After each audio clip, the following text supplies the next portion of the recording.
नमस्कार, डेली 24 भारत देख रहे हैं आप। मैं हूं आपके साथ साहिल धुलिया। बुलेटिन की शुरुआत करते हैं। मुख्यमंत्री पुष्कर सिंह धामी ने गढ़ी कैंट स्थित स्वर्गीय Harbansh Kapoor memorial community hall में आयोजित श्रद्धांजलि सभा में उत्तराखंड के पूर्व मुख्यमंत्री और भारत सरकार के पूर्व मंत्री मेजर जनरल भुवन चंद्र खंडूरी के चित्र पर पुष्प अर्पित कर उन्हें श्रद्धा सुमन अर्पित किए। इस अवसर पर मुख्यमंत्री पुष्कर सिंह धामी ने कहा कि मेजर जनरल सेवानिवृत्त भुवन चंद्र खंडूरी का व्यक्तित्व बहुआयामी था। उन्होंने एक अनुशासित सैनिक, दूरदर्शी प्रशासक, आदर्श जनप्रतिनिधि और उत्तराखंड के विकास पुरुष के रूप में अपने जीवन का प्रत्येक क्षण राष्ट्र और समाज की सेवा के लिए समर्पित किया। मुख्यमंत्री ने कहा कि श्रद्धेय खंडूरी कर्तव्य निष्ठा, ईमानदारी, सादगी और राष्ट्र सेवा के ऐसे प्रतीक थे जिनके जीवन से सार्वजनिक जीवन में शुचिता और समर्पण की प्रेरणा प्राप्त होती रहेगी। मुख्यमंत्री ने कहा कि सेना से सेवानिवृत्ति के बाद भी मेजर खंडूरी का जन सेवा का संकल्प निरंतर जारी रहा। वर्ष 1991 में गढ़वाल लोकसभा क्षेत्र से सांसद निर्वाचित होने के बाद उन्होंने संसद में पृथक उत्तराखंड राज्य की मांग को मजबूती से उठाया और 5 बार सांसद के रूप में क्षेत्र का प्रतिनिधित्व करते हुए पहाड़ की आवाज को राष्ट्रीय मंच तक पहुंचाया। उनके ओजस्वी विचारों और जनहित के प्रति प्रतिबद्धता ने राज्य आंदोलन को नई ऊर्जा प्रदान की। वहीं मुख्यमंत्री पुष्कर सिंह धामी ने नगर एवं ग्राम नियोजन विभाग, प्रविधिक शिक्षा, महिला सशक्तिकरण एवं बाल विकास एवं वन विभाग के अंतर्गत चयनित 276 युवाओं को नियुक्ति पत्र प्रदान किए। वन विभाग के अंतर्गत 109, महिला सशक्तिकरण एवं बाल विकास विभाग के अंतर्गत 88, प्रविधिक शिक्षा के अंतर्गत 65 एवं नगर एवं ग्राम नियोजन विभाग में चयनित 14 अभ्यर्थी शामिल रहे। तो सोमवार को मुख्यमंत्री कैंप कार्यालय स्थित मुख्य सेवक सदन में आयोजित नियुक्ति पत्र वितरण समारोह में मुख्यमंत्री ने सभी नवचयनित युवाओं के उज्जवल भविष्य की कामना की। मुख्यमंत्री ने कहा कि नियुक्ति पत्र प्राप्त करना केवल एक उपलब्धि नहीं बल्कि जनसेवा के नए दायित्व की शुरुआत है। उन्होंने कहा कि वर्षों के परिश्रम, अनुशासन, संघर्ष और धैर्य के बाद युवाओं को ये सफलता प्राप्त हुई है जो उनकी प्रतिभा, आत्मविश्वास और समर्पण का प्रमाण है।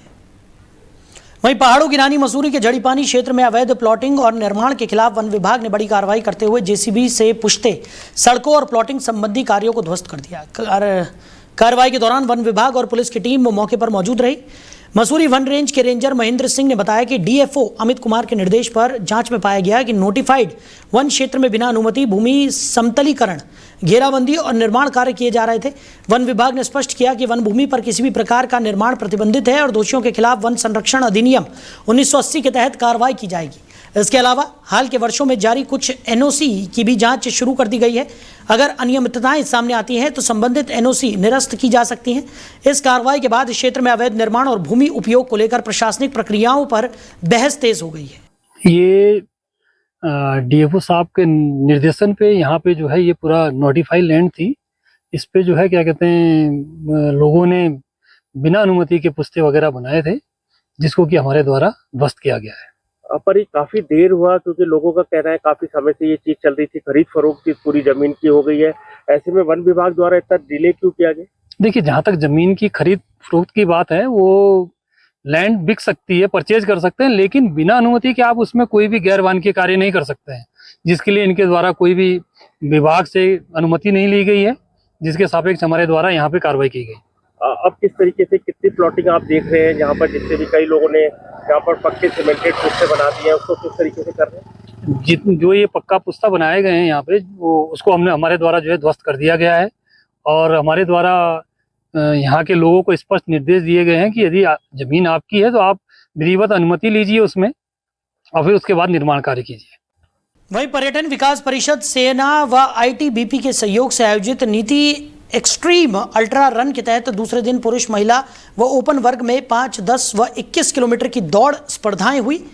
21 किलोमीटर हाफ मैराथन में 215, 10 किलोमीटर शॉर्ट रन में 210 और 5 किलोमीटर फन रन में 260 प्रतियोगियों ने हिस्सा लिया। 3 दिवसीय अल्ट्रा रन में 27 राज्यों के 1200 से अधिक धावक अपनी प्रतिभा का प्रदर्शन कर रहे हैं। उत्तराखंड पर्यटन विभाग व भारतीय सेना के संयुक्त तत्वाधान में नीति एक्सट्रीम अल्ट्रा रन 2026 का आयोजन किया गया। उच्च हिमालयी क्षेत्रों में साहसिक पर्यटन को बढ़ावा देने व सीमांत क्षेत्रों की सांस्कृतिक एवं प्राकृतिक विरासत को राष्ट्रीय पहचान दिलाने के उद्देश्य से यह आयोजन हो रहा है। यह कार्यक्रम राज्य सरकार की वाइब्रेंट बॉर्डर विलेज अवधारणा को भी सशक्त बनाने की दिशा में एक महत्वपूर्ण पहल है, जिसको लेकर प्रतिभागियों में खासा उत्साह देखने को मिल रहा है। वहीं अल्ट्रा रन में 25 वर्षीय अनुराग रावत ने 10 किलोमीटर की दौड़ सफलतापूर्वक पूरी कर सभी को प्रेरित किया। तो उत्तराखंड में चारधाम यात्रा से जुड़ी हुई खबर निकलकर सामने आ रही है। आपको बता दें कि भगवान शिव के 12 ज्योतिर्लिंगों में से एक श्री केदारनाथ धाम के कपाट खुलने के बाद दर्शनों के लिए श्रद्धालुओं की संख्या में लगातार वृद्धि हुई है।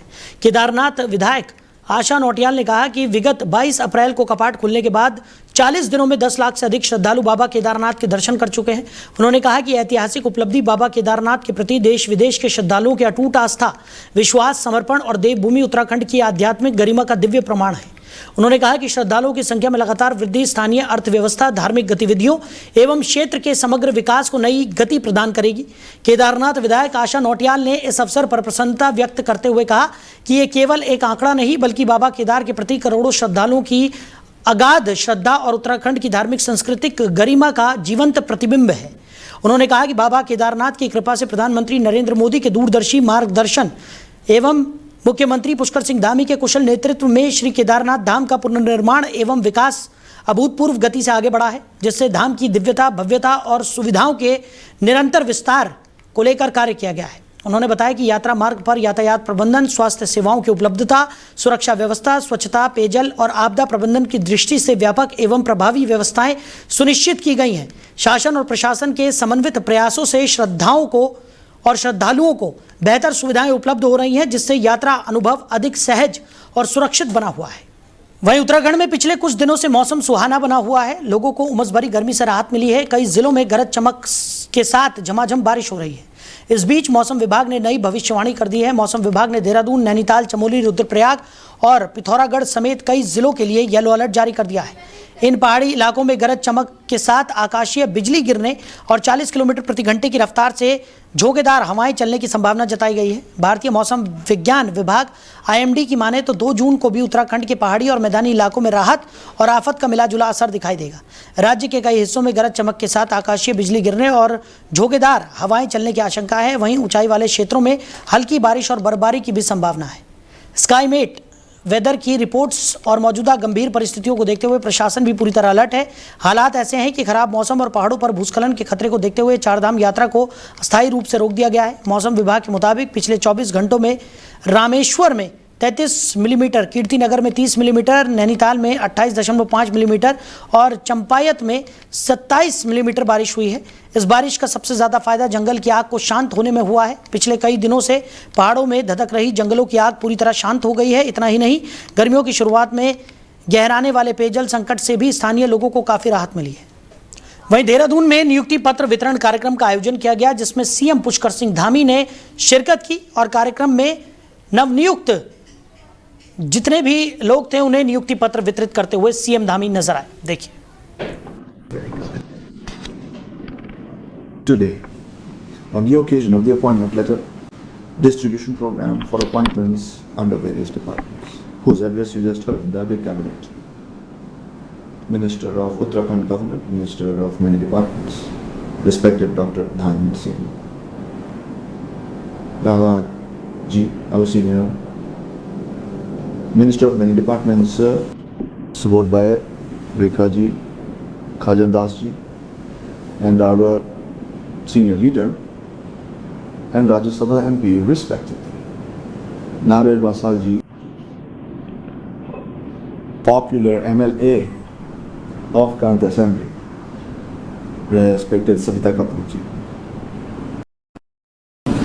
प्रमुख सचिव श्री सुधांशु जी, यहाँ अनेकों विभागों के हमारे सचिवगण भी बैठे हैं।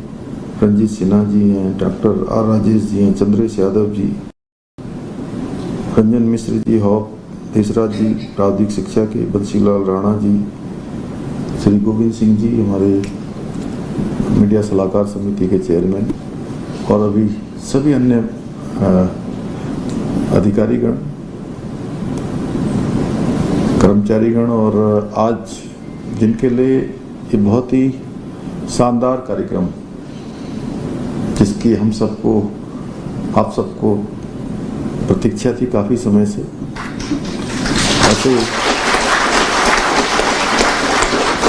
ऐसे नियुक्ति पत्र प्राप्त करने वाले, जिनके लिए आज का समारोह आयोजित किया गया है, ऐसे उपस्थित सभी भाइयों एवं बहनों, मैं आपका आज इस अवसर पर विशेष रूप से आप सबका हृदय से स्वागत करता हूं, आपका अभिनंदन करता हूं। और आज ये मुख्य सेवक सदन एक बार फिर से प्रदेश के युवाओं के सपनों को साकार होते हुए देखने का साक्षी बन रहा है। साथियों, ये आज का अवसर आप लोगों के लिए केवल नियुक्ति पत्र प्राप्त करने का अवसर नहीं है, जैसा सभी वक्ताओं ने पहले बोला कि आज आपकी एक नए अध्याय की शुरुआत हो रही है। एक शुभ क्षण आज के जीवन का आज से प्रारंभ हो रहा है। जैसे बहुत बार हम नियुक्ति पत्र बांटते बांटते अब यहाँ पर मुझे लगता है सैकड़ों कार्यक्रम यहाँ पर आयोजित हो गए, और जैसा हमारे सभी साथियों ने पहले बताया कि लगभग 32,000 नियुक्तियाँ हो गई हैं, लेकिन मुझे लगता है कि अभी 33,000 आंकड़ा पहुँच गया होगा, क्योंकि 400 करके इससे पहले 2 बार और हो गया 32 के बाद, और आज 268 करीब है, तो लगभग 33,000 आंकड़ा पहुँच गया होगा। तो हमारे जो तैयारी करने वाले सभी अभ्यर्थी हैं, उनमें से बहुत सारे लोगों को ये भी लग सकता है कि यार हमने बहुत तैयारी करी। जैसे हमारे सुधांशु जी बैठे हैं, जब IAS की परीक्षा में बैठे होंगे या तैयारी कर रहे होंगे, या आप लोग हैं वन विभाग में, अन्य विभागों में, अन्य सभी लोग, कि अब एक हमारा काम तो अब समाप्त हो गया। कई बार ऐसा मन में विचार भी उस समय आता होगा, जैसा हम लोगों का होता है ना, एक चुनाव के बाद चुनाव का रिजल्ट आया तो कि लगता है अरे आज तो जो है हो गया जी काम में लेकिन काम उस दिन समाप्त नहीं होता है, काम उस दिन से प्रारंभ हो जाता है।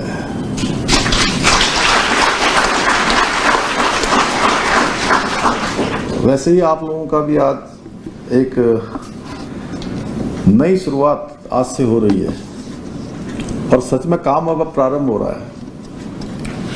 और ये वो पड़ाव है जो आपको बहुत परिश्रम से, बरसों से जो आपने परिश्रम किया है, अनुशासन दिखाया है, संघर्ष किया है, और धैर्य से आपको एक पहचान मिली है।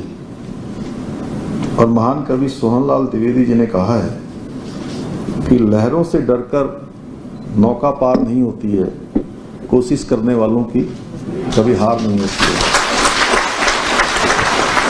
और आप सभी ने इन पंक्तियों को चरितार्थ किया है, इनको आप लोग व्यवहार में लाए हैं, और आपके दृढ़ विश्वास का, संकल्प का, परिश्रम का परिणाम है यह। और आपकी सफलता के पीछे जहां आपका परिश्रम है, आपकी लगन है, मेहनत है, वहीं आपके माता पिता का त्याग है, गुरुजनों का मार्गदर्शन है, परिवार के लोगों का सहयोग है।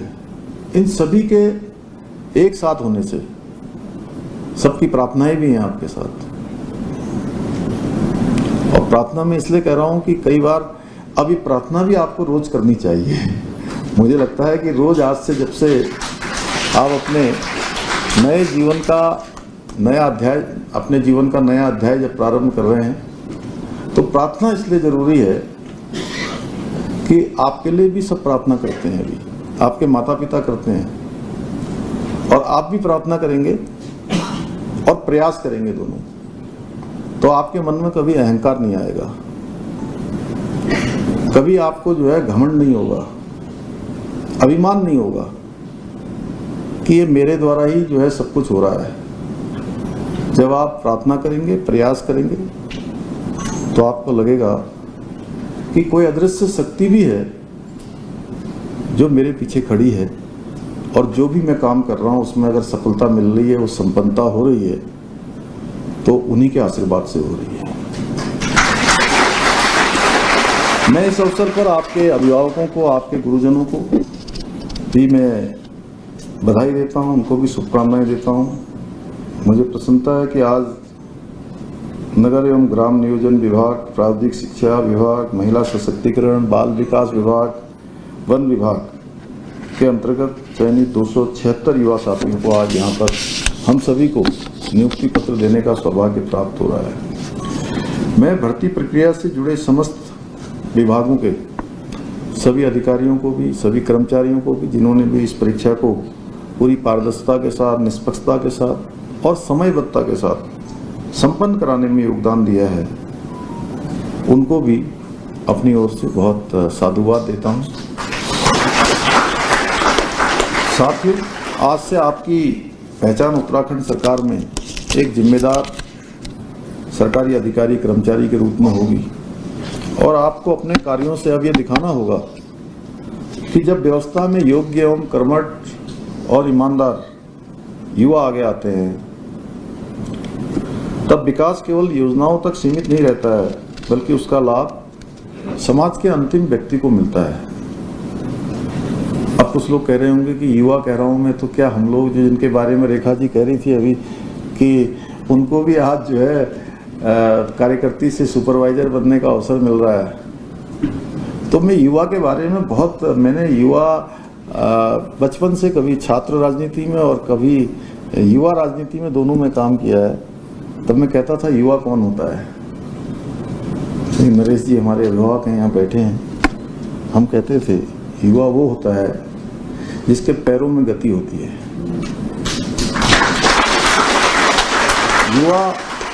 युवा वो होता है जिसका सीना तेज धड़कता है।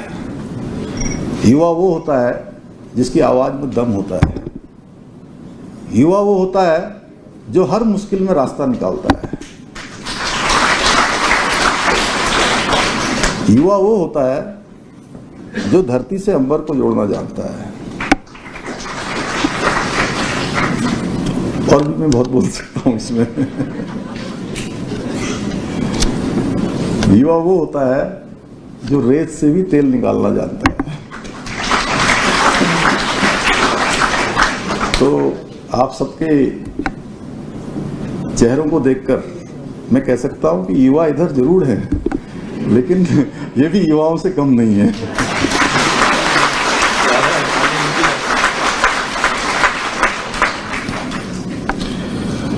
साथियों, एक समय ऐसा भी था जब भर्ती परीक्षाओं की चर्चा परिणामों से अधिक विवादों और नकल माफियाओं के कारण होती थी।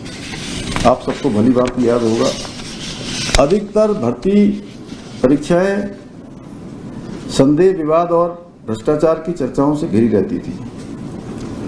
और जो प्रतिभाशाली युवा होते थे, उनके मन में परीक्षाओं में जाने से पहले, फॉर्म भरने से पहले ही जो है संदेह होता था कि उनकी मेहनत को न्याय मिल पाएगा कि नहीं मिल पाएगा, उनका चयन हो पाएगा कि नहीं हो पाएगा। लेकिन हमारी सरकार ने स्पष्ट संकल्प लिया कि उत्तराखंड में युवाओं के सपनों के साथ किसी भी माफिया तंत्र को खिलवाड़ नहीं करने दिया जाएगा।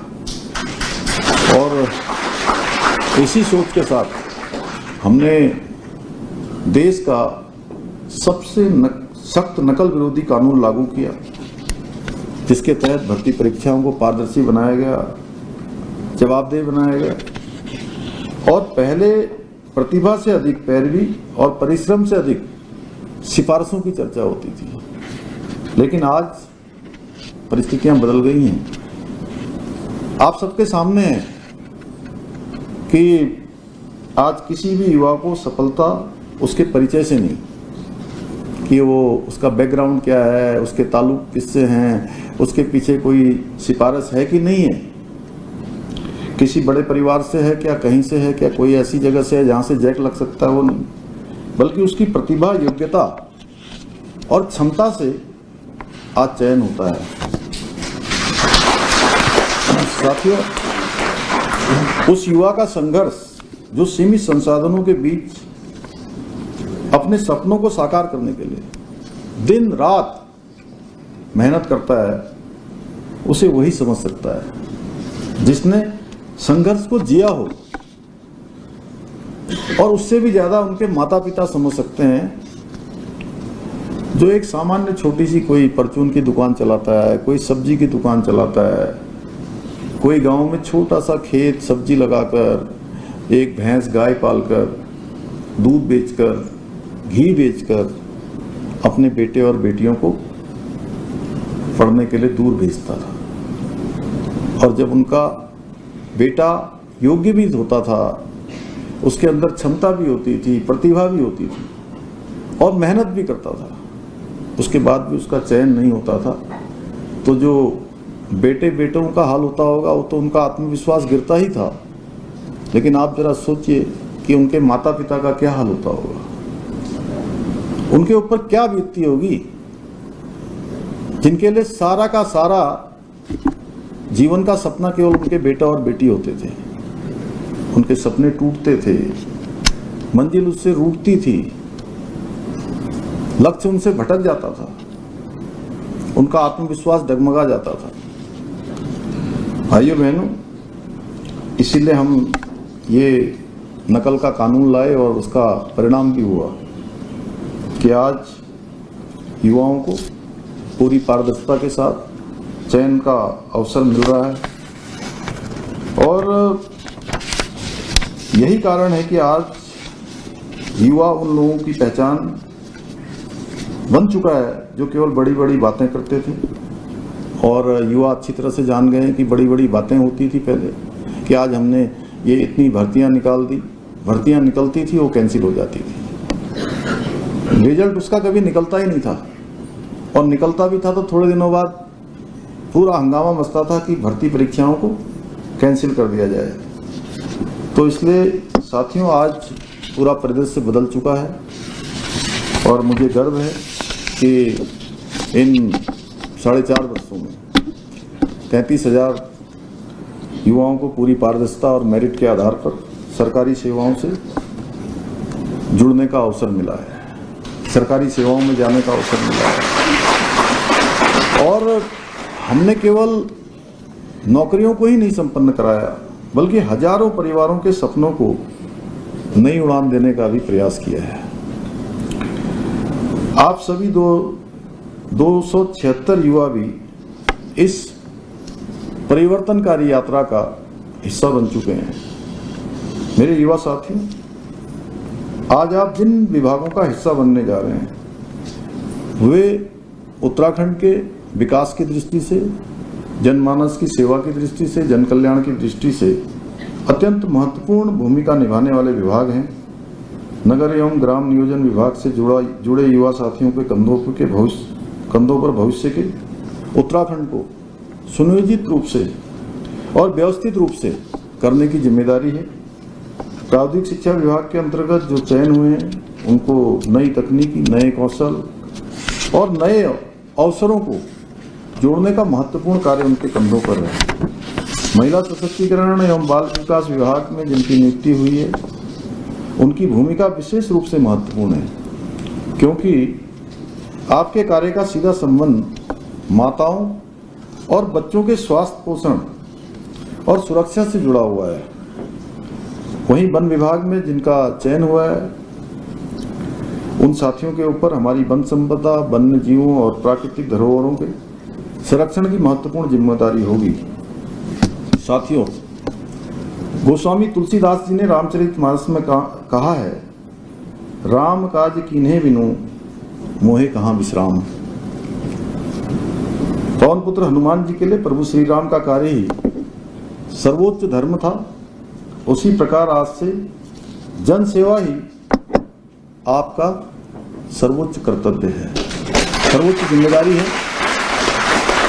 जब तक विकसित उत्तराखंड का हमारा विकल्प रहित संकल्प प्राप्त नहीं हो जाता है, तब तक हमारे लिए विश्राम का कोई स्थान नहीं होना चाहिए। अनवरत रूप से एक कर्मयोगी की तरह अपने जीवन को सफल और सार्थक बनाने के लिए हम सभी को परिश्रम करना होगा।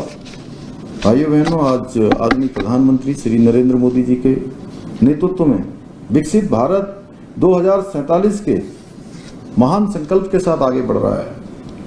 और ये केवल आर्थिक विकास का लक्ष्य नहीं है, बल्कि सुशासन, महिला सशक्तिकरण, गुणवत्तापूर्ण शिक्षा, पर्यावरण संरक्षण और नागरिकों के जीवन में सकारात्मक परिवर्तन लाने का राष्ट्रीय अभियान है। और सही है कि विकसित भारत तभी बनेगा जब देश का प्रत्येक राज्य विकसित बनेगा।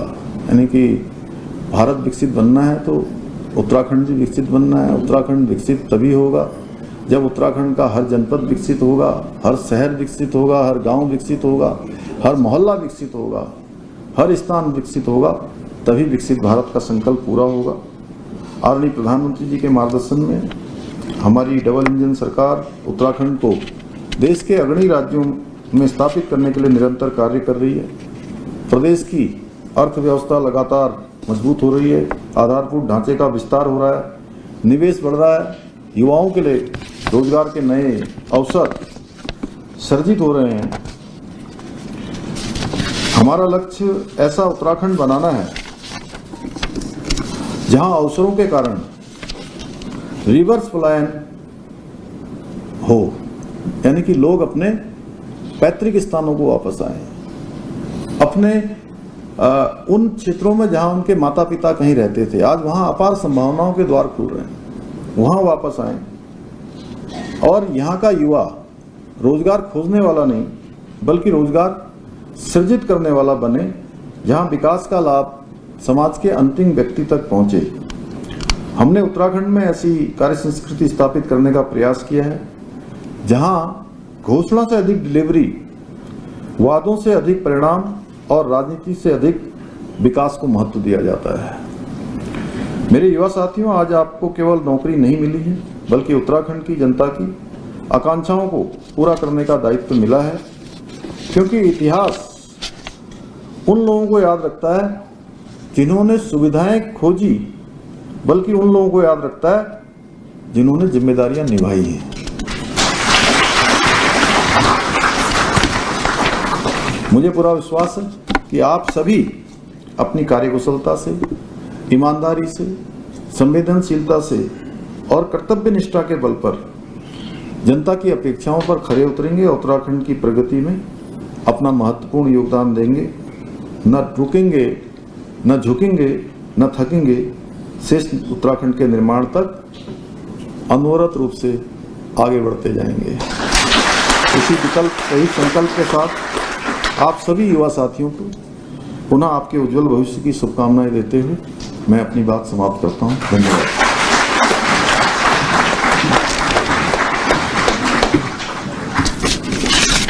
आपका बहुत बहुत धन्यवाद सर। आपने निश्चित ही हम सभी को बहुत प्रेरणा से भर दिया है और अब वह क्षण जिसके लिए हम सभी यहाँ पे प्रतीक्षा